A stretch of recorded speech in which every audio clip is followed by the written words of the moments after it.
কূটনীতির মঞ্চে কখনো কখনো এমন মুহূর্ত তৈরি হয় যা শুধু প্রোটোকলের অংশ থাকে না, বরং ইতিহাসের এক প্রতীকী ফ্রেম হয়ে ওঠে। বিদেশি সংসদে কোনো রাষ্ট্রনেতার ভাষণ, তাও আবার দাঁড়িয়ে অভিবাদন এবং নামধ্বনিতে মুখর পরিবেশ। এমন দৃশ্য কেবল আনুষ্ঠানিক সৌজন্যের সীমা ছাড়িয়ে যায়, তা হয়ে ওঠে দুই দেশের সম্পর্কের গভীরতা, পারস্পরিক আস্থার মাত্রা এবং কৌশলগত সখ্যতার প্রকাশ। ইসরায়েলের সংসদ নেসেটে ভারতের প্রধানমন্ত্রী নরেন্দ্র মোদীর ভাষণের সময় মোদি মোদি ধ্বনি এবং দাঁড়িয়ে অভিবাদনের ঘটনাটি ঠিক তেমনি এক কূটনৈতিক অধ্যায়ের ইঙ্গিত বহন করে। এটি কেবল একজন নেতার ব্যক্তিগত জনপ্রিয়তার প্রকাশ নয়, বরং ভারত ইসরায়েল সম্পর্কের গত এক দশকের বিবর্তনের দৃশ্যমান প্রতিফলন। ইসরায়েলের সংসদ নেসেটে প্রধানমন্ত্রী নরেন্দ্র মোদীকে আনুষ্ঠানিকভাবে স্বাগত জানান স্পিকার আমির ওহানা। তিনি হিন্দিতে বলেন, নেসেটে আপনাকে স্বাগত প্রধানমন্ত্রী নরেন্দ্র মোদী। তার বক্তব্যে বিশেষভাবে উল্লেখ করা হয়, ভারতের ইতিহাসে এই প্রথম কোনো ভারতীয় প্রধানমন্ত্রী ইসরায়েলি সংসদে ভাষণ দিচ্ছেন, যা দুই দেশের সম্পর্কের ক্ষেত্রে এক ঐতিহাসিক মুহূর্ত। মোদির প্রবেশের সময় সংসদ কক্ষে দাঁড়িয়ে অভিবাদন জানান সদস্যরা। মোদি মোদি ধ্বনি প্রতিধ্বনিত হয় কক্ষে। এই দৃশ্য কেবল আনুষ্ঠানিক সৌজন্য নয়, এটি ইসরায়েলি রাজনৈতিক মহলে ভারতের প্রতি বাড়তে থাকা গুরুত্বের প্রতীক।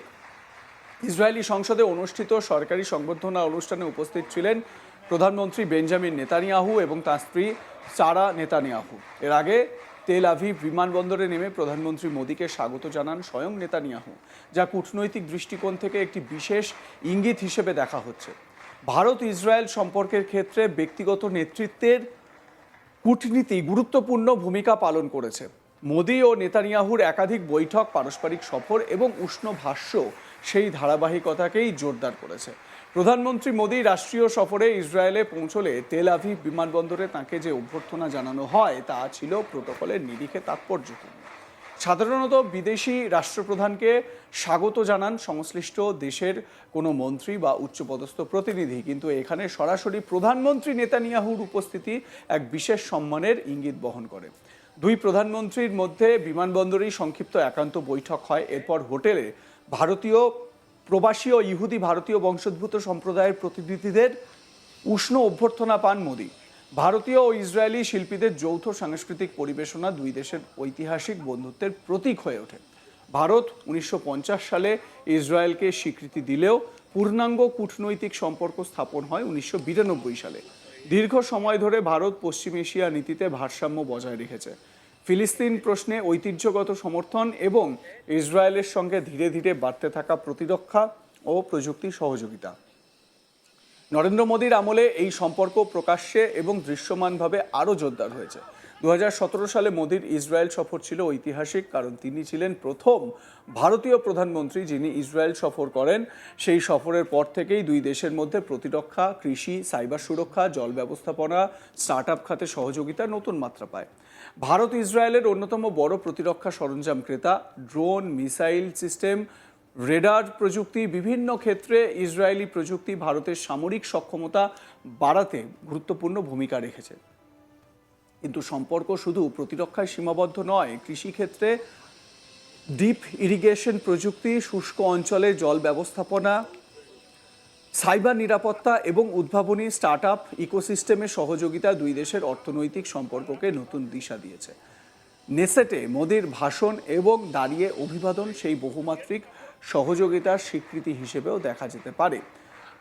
মোদি বলেন, শালোম, আমি আমার সঙ্গে নিয়ে এসেছি 140 কোটি ভারতবাসীর শুভেচ্ছা এবং বন্ধুত্ব, শ্রদ্ধা ও অংশীদারিত্বের বার্তা।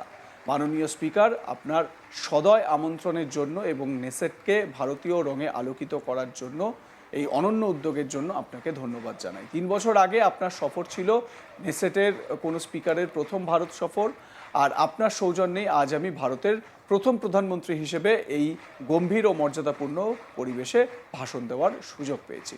স্বাভাবিকভাবে প্রধানমন্ত্রী মোদীর এই ইসরায়েল সফর যথেষ্ট তাৎপর্যপূর্ণ জিওপলিটিক্যাল দিক থেকে যদি আমরা দেখি তাহলে। নরেন্দ্র মোদী ভারতের প্রধানমন্ত্রী কি বলেছেন ইসরায়েলি সংসদে দাঁড়িয়ে, শুনুন। Shalom.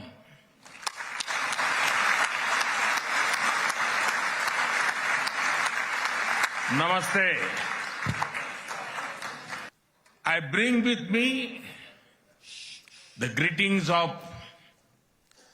1.4 billion Indians and a message of friendship,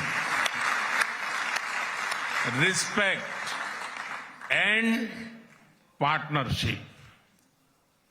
I thank you, Mr. Speaker, for your kind invitation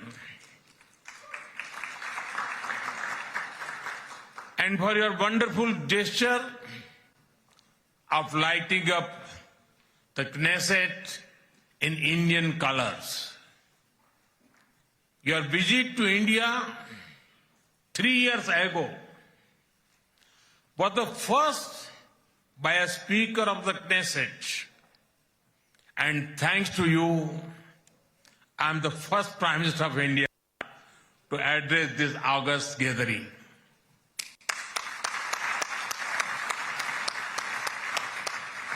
Nine years ago, I had the good fortune to be the first Prime Minister of India to visit Israel. And I'm very happy to be here again, returning to a land to which I've always felt drawn. After all, I was born on the same day that India formally recognized Israel, September 17, 1950. ইসরায়েলের সংসদে এমন উষ্ণ অভ্যর্থনা ভারতের জন্য কূটনৈতিক সাফল্য হলেও এটি বৃহত্তর পশ্চিম এশীয় প্রেক্ষাপটে একটি সূক্ষ্ম ভারসাম্যের অংশ। ভারত একই সঙ্গে সৌদি আরবিয়া, ইউনাইটেড আরব এমিরেটস এবং ইরানের সঙ্গেও ঘনিষ্ঠ সম্পর্ক বজায় রেখেছে। ভারতের প্রায় ৮০ লক্ষ প্রবাসী পশ্চিম এশিয়ায় কর্মরত। জ্বালানি আমদানির বড় অংশ ওই অঞ্চল থেকে আসে, ফলে ইসরায়েলের সঙ্গে সম্পর্ক জোরদার করার পাশাপাশি আরব বিশ্বের সঙ্গে ভারসাম্য বজায় রাখা ভারতের কৌশলগত অগ্রাধিকার। মোদির নেসেটে ভাষণ তাই শুধু দ্বিপাক্ষিক বন্ধুত্বের বার্তা নয়, বরং একটি বৃহত্তর কূটনৈতিক কৌশলের অংশ। দেখুন তার বক্তব্য। Honorable members, I also carry with me the deepest condolences of the people of India for every life lost and for every family whose world was shattered in the barbaric terrorist attack by Hamas on October 7. আপনাদের মতামত জানাতে ভুলবেন না। দেখতে থাকুন আজ তাক Bangla. Subscribe করুন আমাদের ইউটিউব চ্যানেলটি, বেল আইকন প্রেস করুন নোটিফিকেশন পেতে।